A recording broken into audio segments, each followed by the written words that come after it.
Can anyone tell me who was that high priest? We are going to come up to him soon. And I'm quite sure one of the pastors knows the name of that. I'm looking at you, Pastor. The high priest that was deposed in favor of Joseph Caiaphas? Ananias. Very good. Yep. So Ananias was the high priest. He was deposed by Gratus in favor of Joseph Caiaphas, his son-in-law. And so, very good.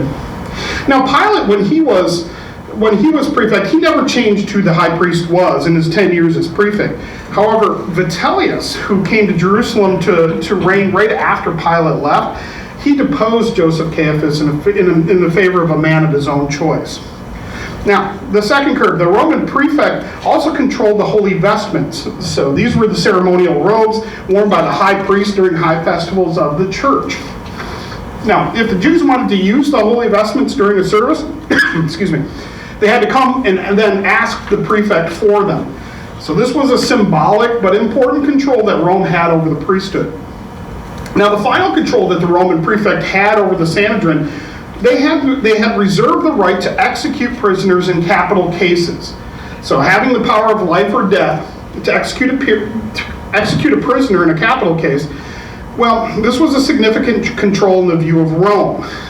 But for the Jews, they didn't at the time think it was that big of a deal, since the Sanhedrin rarely recommended a death sentence. I'm sure that when they established it, they didn't think it was going to be a big deal. However, when the situation arises that we're about to go in, and what I think what happened on April 3rd, 33 AD, well, that turned out to be a pretty big obstacle for the Jews. So, Jesus before the Sanhedrin is what we're going to talk about now. So on the Thursday evening of Holy Week, so we call it Maundy Thursday, the Jews, by the way, would have considered that Friday morning because they felt that a new day began at sundown. Jesus had eaten his Passover meal, it's called a Seder, with his disciples, and then they crossed the Kidron Valley to an oil press on the Mount of Olives to pray. Now Judas Iscariot had slipped away, and he came back with soldiers from the temple guard. Now, a common misperception is that Jesus was arrested by Roman soldiers. However, in our first Bible verse, Luke tells us differently. So please look up Luke 22, 52a. Luke 22, 52a. I've got it up on the screen for you as well.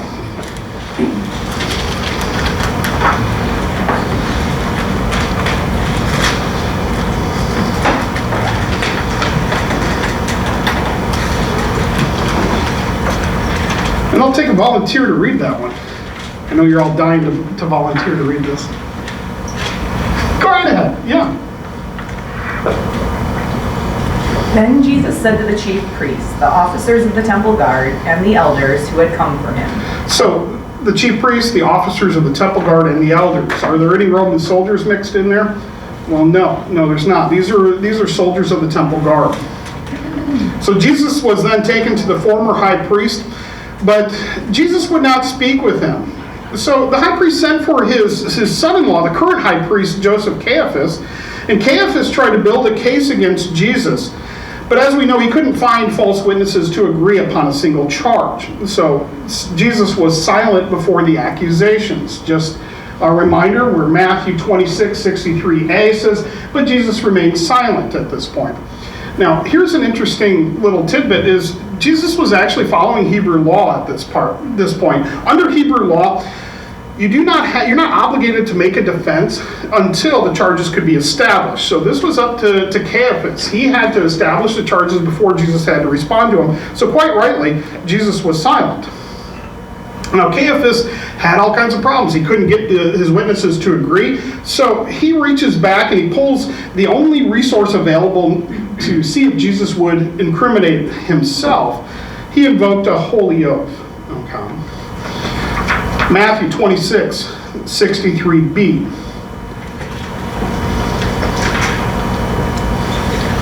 Well, I'll take a volunteer to read this one as well. You're all volunteering so well. Yeah, go ahead. The high priest said to him, I charge you under oath by the living God. Tell us if you are the Christ, the Son of God. Right, a holy oath. So I charge you under oath by the living God. So under Hebrew law, Jesus could no longer remain silent. So even if he remained silent and didn't answer the charge under Hebrew law, he is guilty just because he wouldn't take an holy oath. Okay. Now Caiaphas would have known this, and he would have used this oath as a weapon to compel Jesus by law to answer the question. Now Jesus, being who he was, answered truthfully. And he gave to Caiaphas exactly what he wanted, a conviction of quote-unquote blasphemy. Now, the conviction of blasphemy under Hebrew law carries a death sentence. It wasn't always, that extreme sentence wasn't always the verdict, but in this case, Caiaphas took it right to the extreme and called for Jesus' execution. Now, the vote by the Sanhedrin, it doesn't tell us in the Bible how the vote turned out. I would imagine there were at least two people in the Sanhedrin that would not vote for execution. Maybe they voted no, maybe they voted to abstain from voting, I'm not sure. But those two people would have been Joseph of Arimathea and, of course, Nicodemus as well. Now, if Rome didn't have the sole ability to execute prisoners, Jesus would have been marched out of the city at this point and taken to an edge of a cliff. At this point, they would have asked him and invited him to pray for absolution for his sins. Now, Jesus, obviously having no sins, would not have done this at all, since he had no sins to confess. But after a prayer for an absolution, a prisoner then would be thrown off the cliff.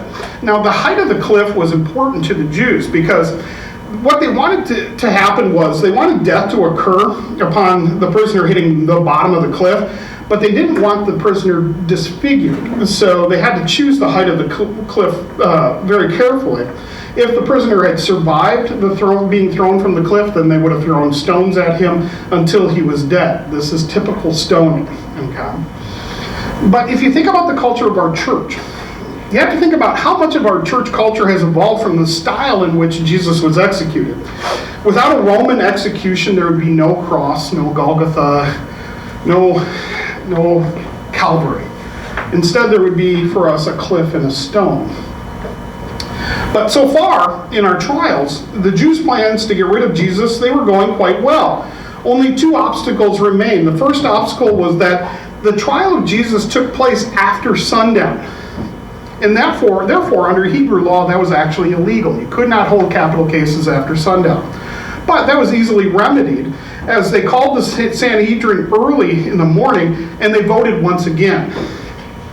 So Luke 22:66, we see that at daybreak, the council of the elders of the people, both the chief priests and the teachers of law, met together, and Jesus was led before them.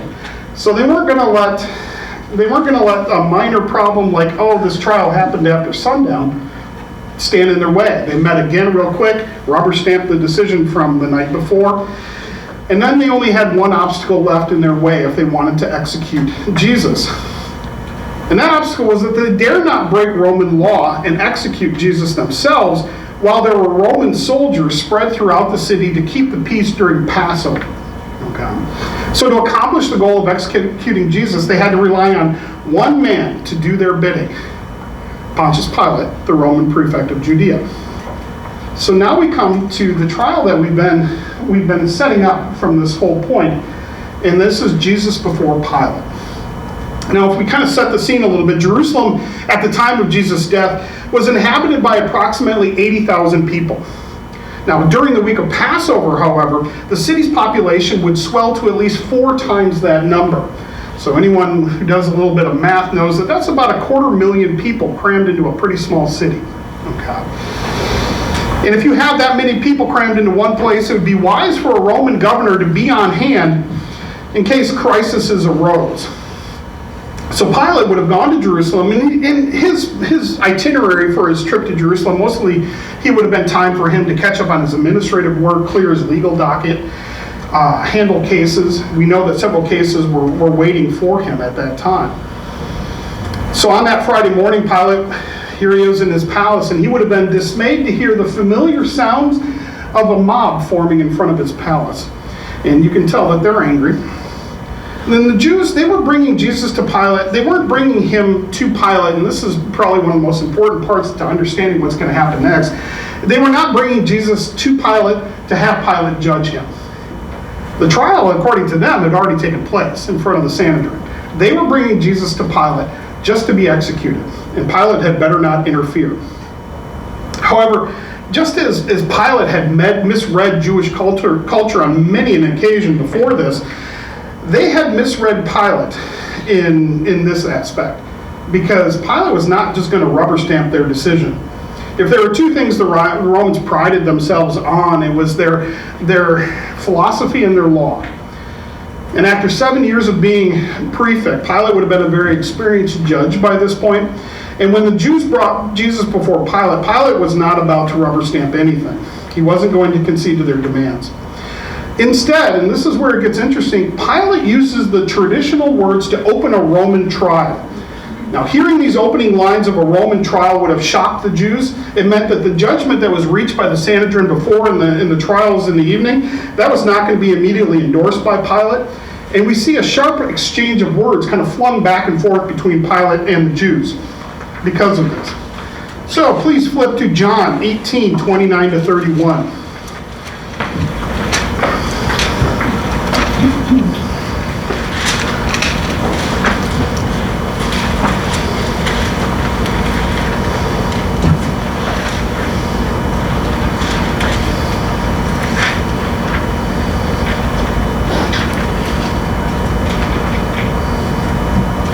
Take a volunteer from this side of the room to read this one. You guys have gotten off light. Yes, go right ahead. So Pilate came out to them and asked, "What charges are you bringing against this man?" "If he were not a criminal," they replied, "we would not have handed him over to you." Pilate said, "Take him yourselves and judge him by your own law. But we have no right to execute anyone," the Jews objected. So here they come. Pilate came out to them, and what is that classic phrase that Romans use to open every single trial? What charges are you bringing against this man? Not what verdict have you reached, but what charges are you bringing against this man? So if the Jews were expecting Pilate to be more compliant because of their victories over him with the shields and the standards and everything, they were quite mistaken. It was obvious that Pilate intended this to be a Roman trial, and that Pilate's judgment would be the one that mattered. So this was a shock to the Jews. They were thrown back a little bit, say, by hearing this opening of a trial. I love how they were rather, you can tell their anger from it, because you can see, what charges are you bringing against this man? Well, if he weren't a criminal, we wouldn't have handed him over to you. And Pilate said, well, take him yourself, judge him by your own law. And they said, yeah, but we have no right to execute anyone. So everyone, now the table's set. They know that if they want to do what they want to do, which is execute Jesus, they have to get Pilate to agree. So at this point, the Jews had to regroup and present charges that a Roman would find sufficient to warrant an execution. Luke 23, verse 2. Luke 23, verse 2.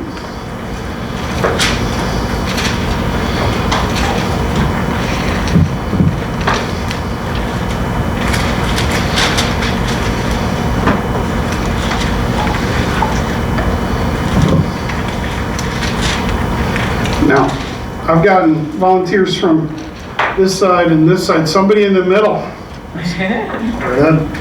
And they began to accuse him, saying, "We have found this man subverting our nation.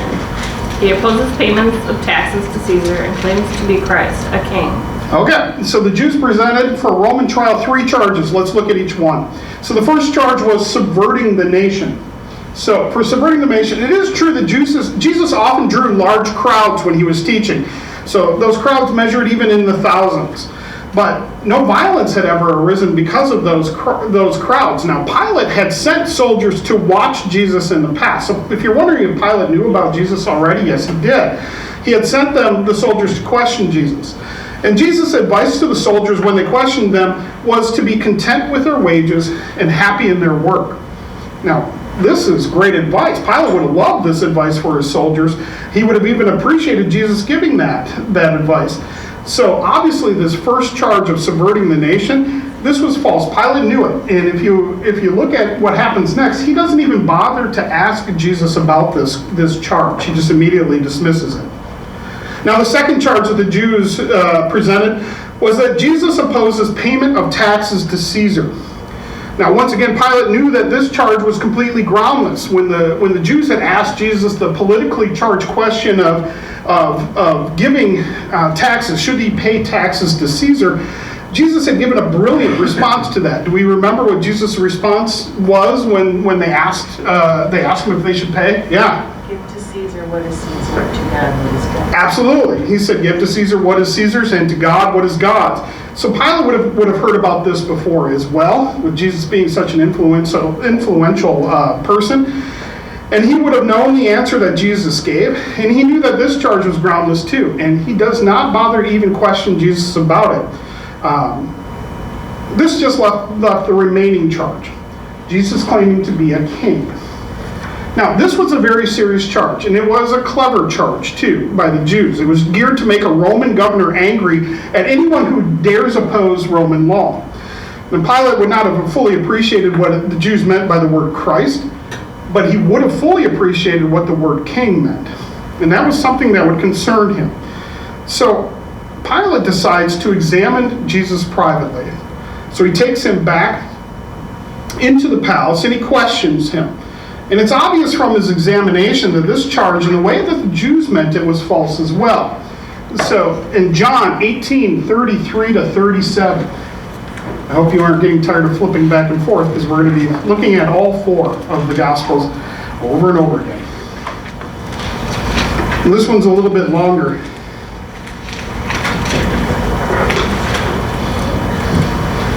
All right, Pastor, I'm calling on you. No, Pastor, I called on you. Sorry, 32? Yeah, 33 to 37 for John 18. Pilate then went back inside the palace, summoned Jesus, and asked him, "Are you the king of the Jews?" "Is that your own idea?" Jesus asked, "or did others talk to you about me?" "Am I a Jew?" Pilate replied, "It was your people and your chief priests who handed you over to me.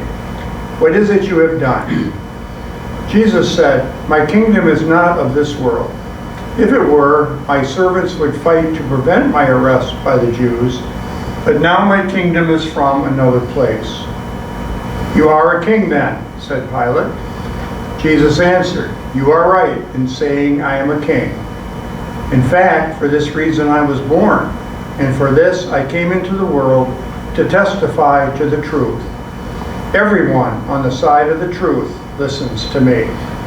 We're going through 39? That was it. That was the 37. Yep, thank you, Pastor. So, a little while ago I said that the Romans pride themselves on two things, philosophy and the law. Now, we talked a little bit about the law already, but what about philosophy? So one of the cultural peculiarities of Rome that they inherited from Greece was a love of philosophy. In fact, this is one of the last times in history that a Roman philosopher, he could make a very good living without actually having any other job, just being a philosopher. So there were even major schools of thought to philosophy that philosophers would have attributed themselves to. So three of the larger schools of philosophy were Stoic, Skeptic, and Epicurean. Now, Pilate would have been bombarded from youth with different philosophies, all of them claiming to have the only real answer about the subject of truth. So it's no surprise about that upon hearing about truth from a prisoner in a capital case, and ironically, this was the only man in history that could actually truthfully answer that question, but Pilate wouldn't have known that. But Pilate would rather wistfully shrug and say that wonderful Latin word that he does, which is veritas, or as John records in John 18:38, what is truth? It is probably the most Roman and authentic response that Pilate says all day. So other than his private interview with Pilate, Jesus once again remained silent before the charges of the Jews. So we look at Mark 15, verse 5. Mark 15, verse 5. Now this side of the room, I gave you the last couple of verses off. I need someone from over here to read this for us. Yeah, go ahead. But Jesus still made no reply, and Pilate was amazed. So being an experienced judge, Pilate would have had seen defendants in all shapes and sizes before. If we put ourselves in the place of an innocent man brought before a judge in a capital case, no less, I'm quite sure that we would begin to profess our innocence both boldly and loudly and often, right? If we had not done what they were accusing us to do. It's human nature that innocent people charged with a crime, they're enthusiastic in their own defense. Yet Jesus stood silent, neither refuting the charges or accepting them. As a matter of fact, every time that Pilate questions him, he almost has to drag answers out of Jesus. And so it's a small wonder here that Pilate was amazed. Now, based on the 3 charges the Jews had presented and his own private interview with Jesus, Pilate could only reach one verdict in the trial. Luke 23, verse 4.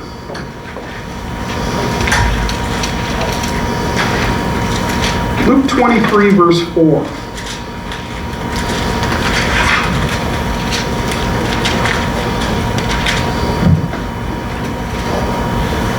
Go ahead.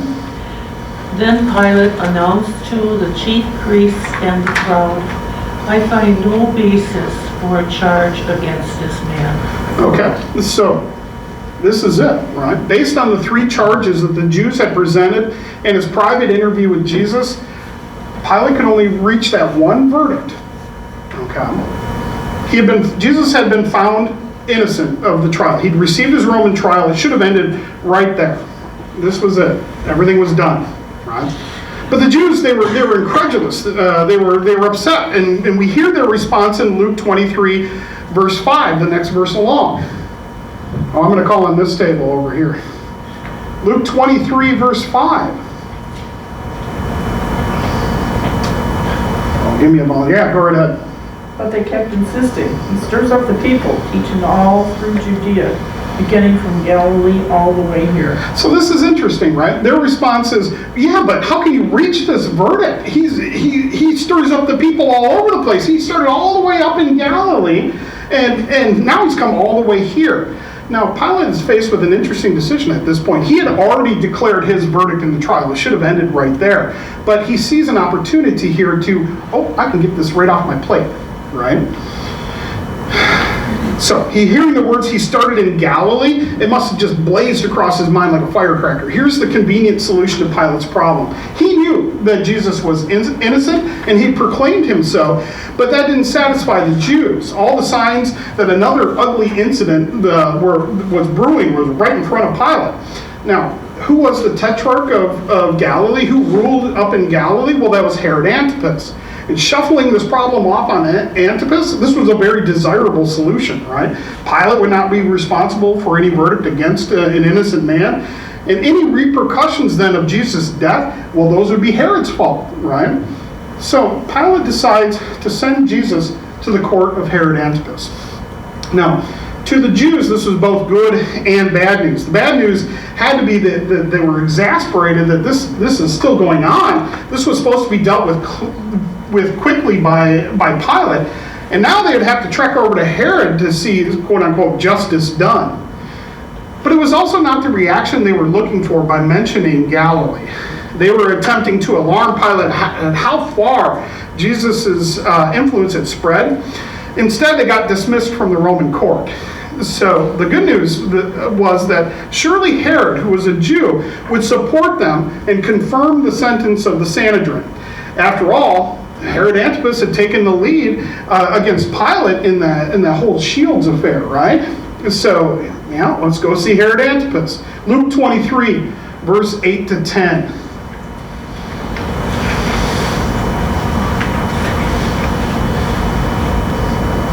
Go right ahead.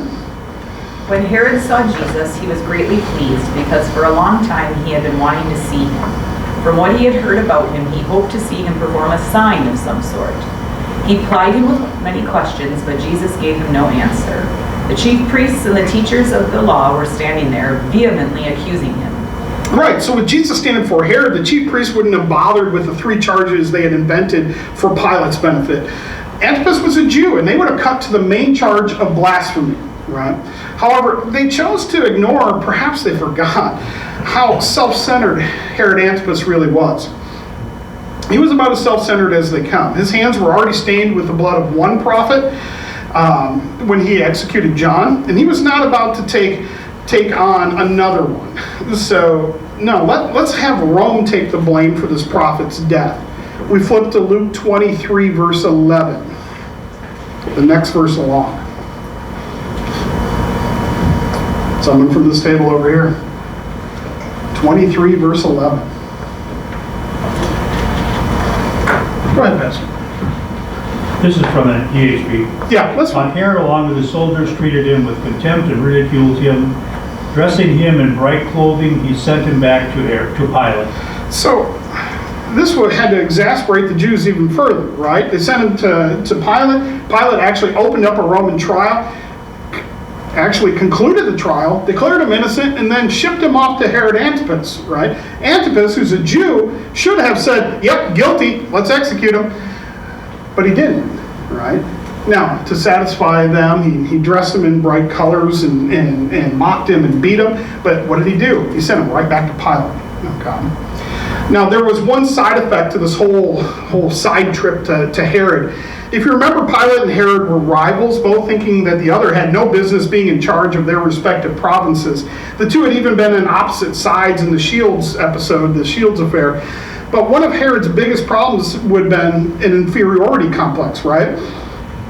Pilate, a Roman, he would have looked down on the Jew Herod as one unfit to be a ruler in Palestine.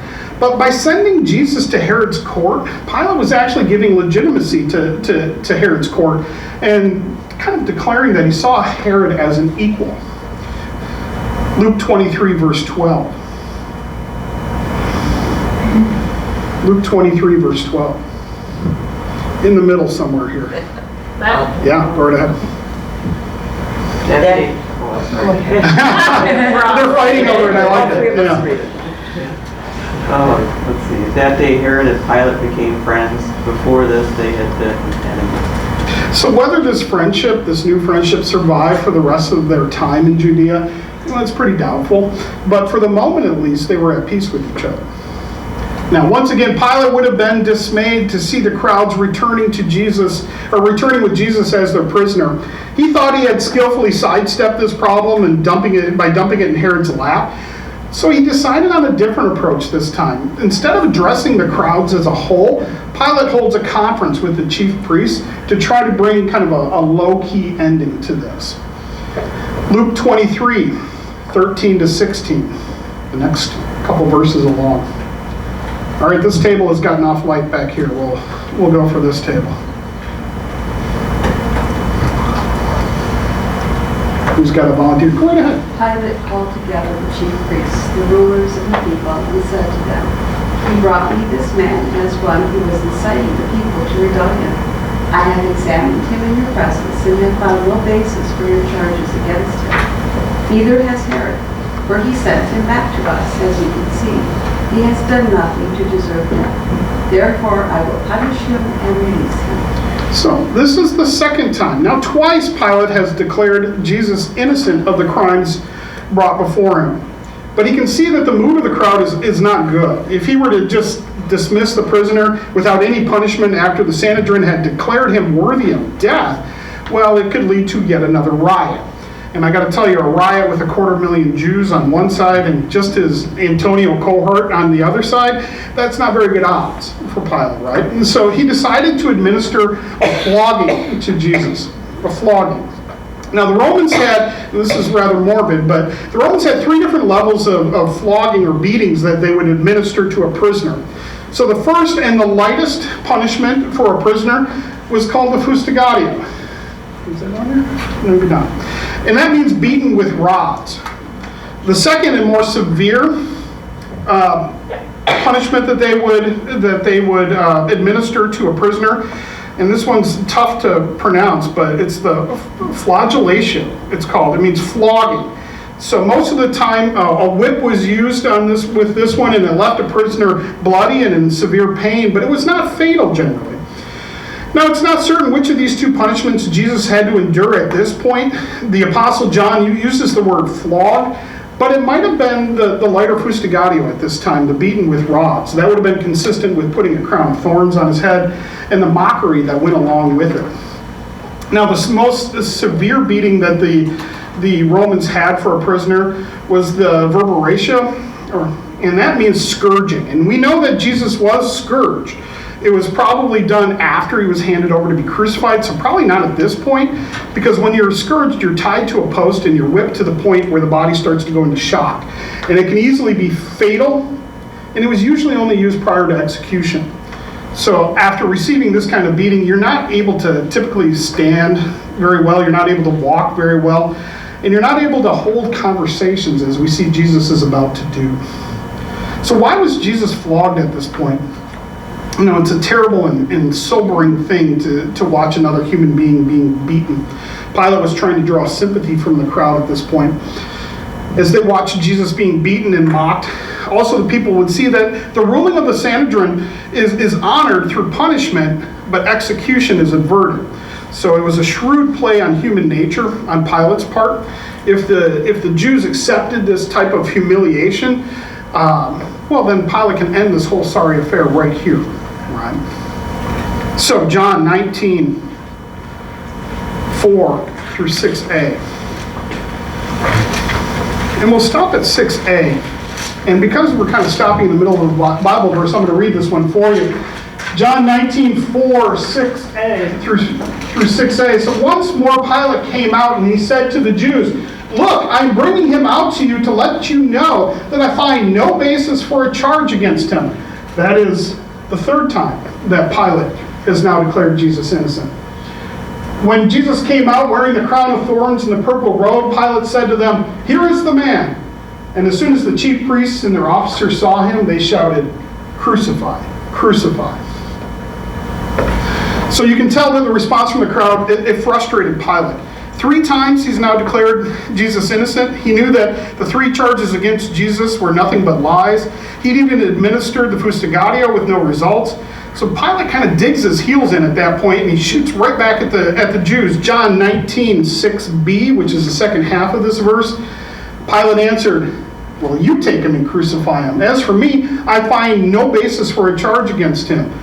That is the 4th time Pilate has now declared him innocent. So once again, the Jews see that they're not going to get their way with Pilate. And in their desperation at this point, they introduce the real charge against Jesus. John 19, verse 7. I'll take a volunteer for this one. Go right ahead. The Jews answered him, "We have a law, and according to that law, he ought to die, because he claimed to be the Son of God." So, this was a completely different charge than the first 3 that they had presented during the opening parts of the trial, right? All the other charges presented were political charges, but this one was not. This was a religious charge. Now, Pilate's response to this new charge is pretty revealing. John 19, verse 8. The next verse along. Go ahead. When Pilate heard this, he was even more afraid. So, this is a curious statement, and let's examine it a little bit further. Why would a Roman prefect, with all the authority of Rome behind him, be afraid about this new charge? So, I think if we look back at what we've talked about in Pilate's career up to this point, we can kind of understand why. So here are the reasons. So Pilate did not want to condemn an innocent man. That would go against the nature of anyone with a shred of self-respect. And also Pilate was asked to, and now he was being asked to judge in a matter of the Jewish religion. Now he had already proven multiple times over that, yeah, he was woefully inadequate in judging of matters of Jewish religion. Plus, given the current situation that he was in with Tiberius, thwarting the Jews in the matter of their religion could have serious repercussions on him and his family at all costs. Pilate knew that he had to keep the Jews from sending another letter to Tiberius claiming that Pilate had opposed them in a religious matter. So it was time for Pilate to have another conversation with Jesus. John 19, 9 through 11. 19, 9 through 11.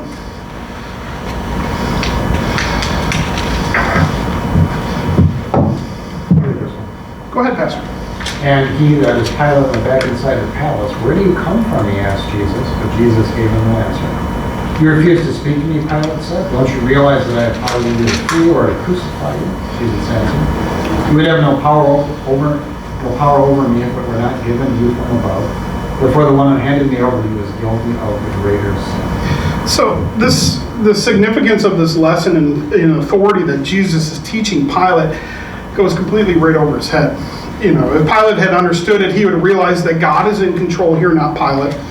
The reference to the Jews' sin being greater than his is interesting because Jesus is not absolving Pilate of this sin.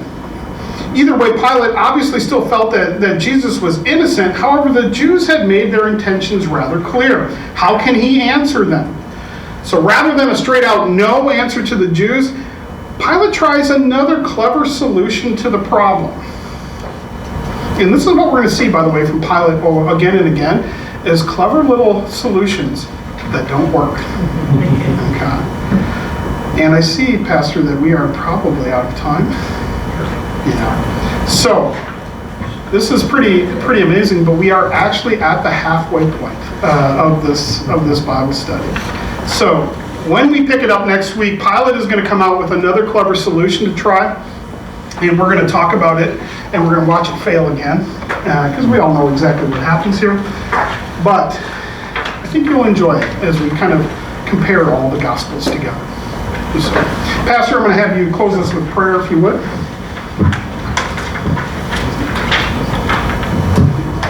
We'll pray. Dear Jesus, as we review your trial before Pilate, we are amazed at you being silent at all these false charges. We are amazed at your resolve and your willingness to endure lies and scandal and human frailty and sin, all for us, in order to give yourself as the sacrifice for the forgiveness of our sins. We pray in your name. Amen. I'm sorry I did not get the questions this time. I know many of you have questions because you reached out to me during the week. That's fine. You're welcome to reach out to me. Otherwise, I'll open the next Bible class next Sunday with questions so that we can kind of all get caught up and get comfortable as well. So, thank you. I'm